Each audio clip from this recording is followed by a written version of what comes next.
Salam alaikum wa rahmatullahi ta'ala wa barakatuh les élèves de terminale. Dans cette quatrième vidéo de la série des vidéos de la continuité, nous allons traiter la notion de théorème des valeurs intermédiaires et quelques exercices. Si on prend une fonction f définie sur un intervalle AB, pour bien comprendre ce théorème, nous allons prendre une fonction qui n'est pas continue sur AB. Voilà ici, f n'est pas continue en x0. Bon, si on prend par exemple un nombre ici compris entre f les a et f les b, c'est-à-dire il appartient à f les a, f les b. Est-ce que toujours on peut trouver son antécédent ou bien un antécédent? Voilà ici, effectivement, je peux prendre xk et voilà. Il existe un xk qui appartient à AB tel que f les xk est égal à k.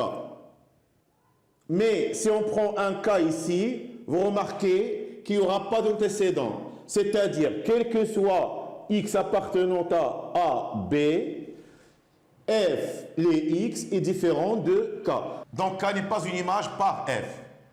Ce qui veut dire cette équation f les x est égal à k, dans ce cas-là, n'admet pas de solution dans AB.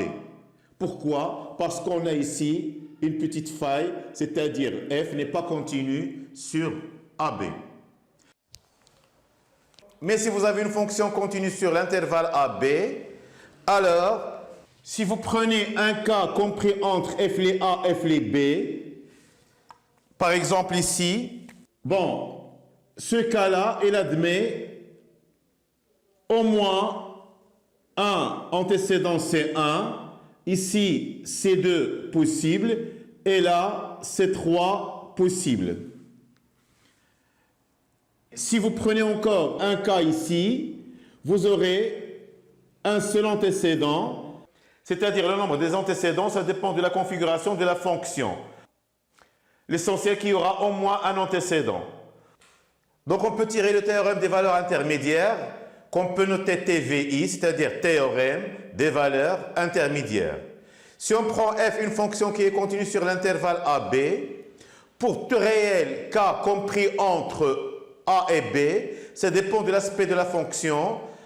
On peut avoir f les a supérieur à f les b, qu'on peut avoir f les b supérieur à f les a. Ça dépend de la configuration de la fonction f. Il existe au moins un réel c de AB tel que f les c est égal à k, c'est-à-dire c, c'est l'antécédent de k.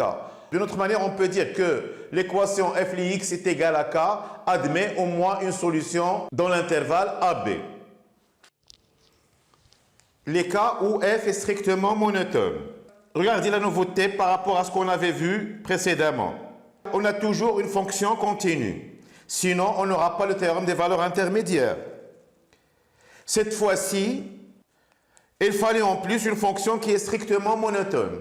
Par exemple, ici, vous avez une fonction qui est décroissante. Si on prend un cas entre f les a et f les b, alors la droite équation y est égale à k traverse CF une seule fois. Et ici, ça va être la solution. Donc ici, l'équation admet une et une seule solution. De même, si vous avez f ici, elle est strictement croissante.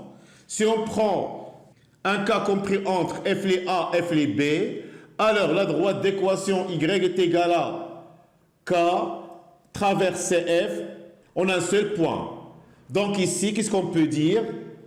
Si f est strictement décroissant sur l'intervalle AB, alors pour tout cas appartenant à f les a, f les b, pourquoi? Parce que f les a est inférieur à f les b. Il existe un unique C appartenant à A, B, si vous voulez, même ouvert, tel que f les C est égal à K. De même ici, si en plus du fait que f elle est continue sur AB, si f est strictement croissante sur AB, alors pour tout cas appartenant à f les B, f les A, pourquoi? Parce que f les B est inférieur à f les A. Il existe un unique C appartenant à AB tel que f les C est égal à k. C'est-à-dire cette équation admet une et une seule solution. Mais pourquoi f doit être strictement croissante ou bien décroissante? Si vous avez une fonction comme ça, alors cette fonction-là, elle est monotone, mais elle n'est pas strictement. Pourquoi? Parce qu'elle est stationnaire ici. Donc si on prend f les A, f les B, alors si k est là, elle admet plusieurs antécédents, donc l'unicité n'existe pas. Donc, strictement et indispensable. Donc le théorème, c'est si f est une fonction continue et strictement monotone sur l'intervalle AB, alors pour tout cas compris entre f les B et f les A, il existe un unique réel C appartenant à AB tel que f les C est égal à K. C'est-à-dire l'équation f les X est égal à K admet une et une seule solution dans AB. Prenons maintenant un exemple. Soit f la fonction définie par f x est égal à 3x3 moins 5x carré plus 4x plus 1. Montrez que l'équation f x est égale à 2 admet au moins, je souligne sur au moins, une solution sur l'intervalle 0, 1. Et ensuite, on va montrer que la droite d'équation y est égale à moins 7, coupe CF, où un point d'abscisse appartient à l'intervalle moins 1, 0. Voyons d'abord la première question. Montrons que l'équation f x est égale à 2 admet au moins une solution sur 0, 1. D'abord, la continuité.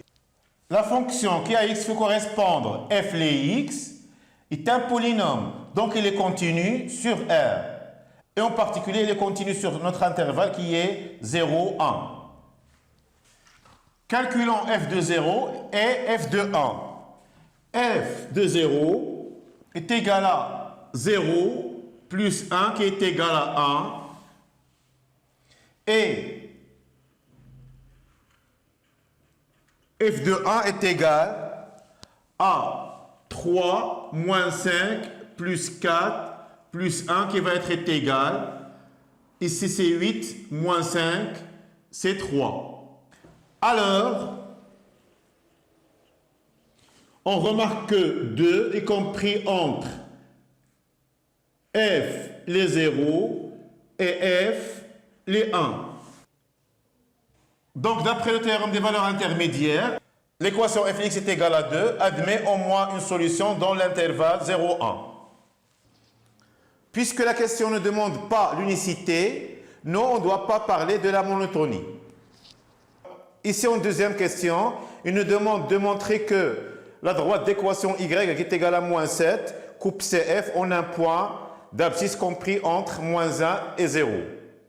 C'est-à-dire, il suffit de montrer que l'équation f les x est égale à moins 7 admet au moins une solution dans l'intervalle moins 1, 0. Toujours, on doit montrer que la fonction f est continue sur cet intervalle. Et on a f de 0, c'était 1. Et f de moins 1, c'est égal à moins 3, moins 5, moins 4, plus 1 qui est égal à moins 11.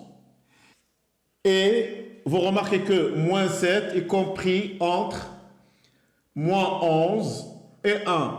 Ici, c'était f les moins 1 et là, f de 0. Donc, les ingrédients de théorème des valeurs intermédiaires sont respectés, ce qui veut dire l'équation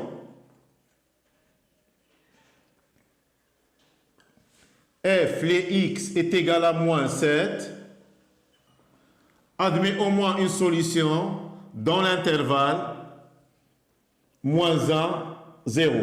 Donc, la droite d'équation y est égale à moins 7, coupe CF en un point d'abscisse appartient à l'intervalle moins 1, 0. Et voilà votre exercice. Maintenant, on va voir un cas particulier. Si k est égal à 0, pour que 0 soit compris entre f les a et f les 2, l'un des deux soit positif et l'autre doit être négatif. Ce qui veut dire, si f les a et f les b ont des signes différents, alors dans ce cas-là, 0 est compris entre f les a et f les b.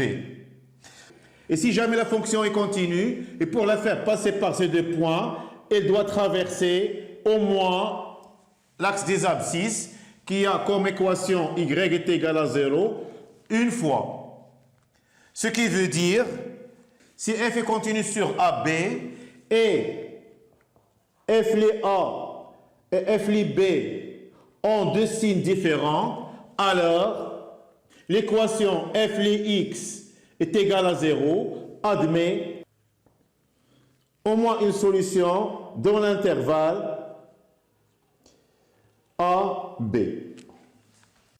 Et si en plus d'être continu sur l'intervalle AB et f les A et f les B ont deux signes différents, la fonction f est strictement monotone, par exemple dans ces deux cas-là, alors cette solution de l'équation f x est égale à 0, elle est unique.